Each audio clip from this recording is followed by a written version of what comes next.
Hello, today I'd like to do a pretty quick lesson on cell membranes and transport. So first of all, you know that a membrane is made up of a phospholipid bilayer. The bilayer has lipids with the polar head, which is very hydrophilic, facing the outside of the cell, and the fatty acid tails, which are very hydrophobic, facing towards the inner portion of the membrane. And then inside the cell,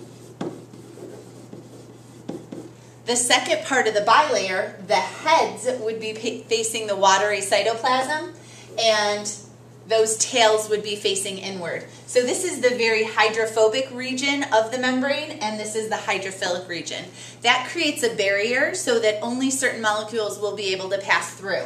So it makes sense that non-polar things would be able to actually go through and go in or out of a cell.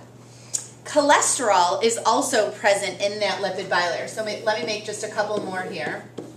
And you'll notice that when I make the tails, I don't make them all straight. I put little kinks in the tail.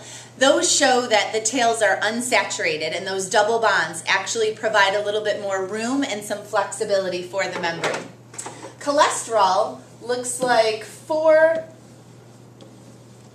carbon rings, and it actually wedges itself within that membrane so that it can help spread the molecules out a little bit more, increasing flexibility. If the fats tend to be very saturated, the membrane is less permeable and more tightly packed and harder for things to get through. Now, something that would be able to get through here, we already said it's probably nonpolar. Things like oxygen would definitely be entering a cell.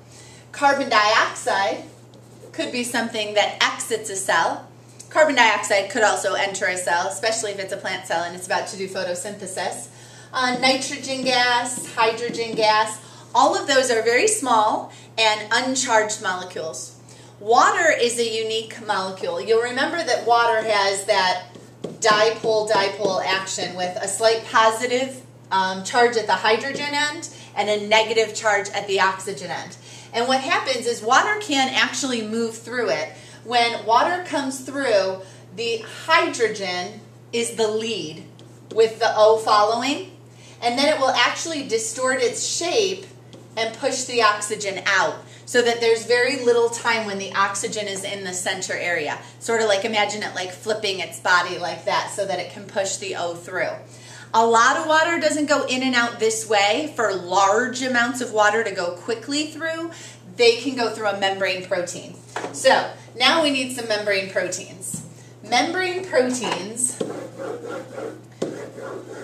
often create large channels for molecules to get through.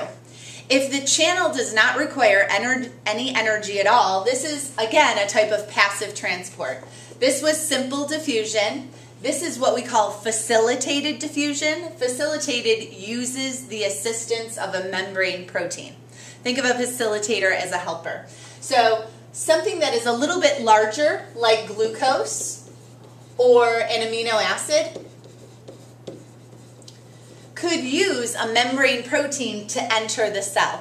Water, another perfect example. It's not very large, but because of its polarity, it also can go through this protein. Now, this channel protein is one form.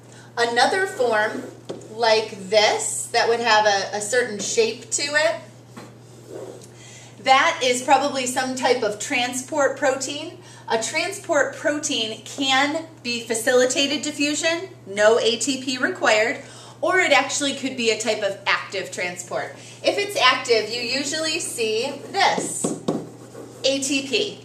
If ATP is required to bring something into a cell, then it's definitely active transport. Molecules that would enter in this way, in addition to any of these, could also be ions, like Na+, K+, calcium++. Those ions might be able to travel through a channel. They might require active transport with a special transport protein like a sodium-potassium pump. The difference is often in the gradient. Are they going from an area of high concentration to an area of low concentration? If so, no energy needed. Facilitated diffusion, passive transport. If it is going against a gradient, so from an area of low to an area of high concentration, I call it stockpiling. If they're trying to get even more than the gradient, then it would require ATP to bring it across.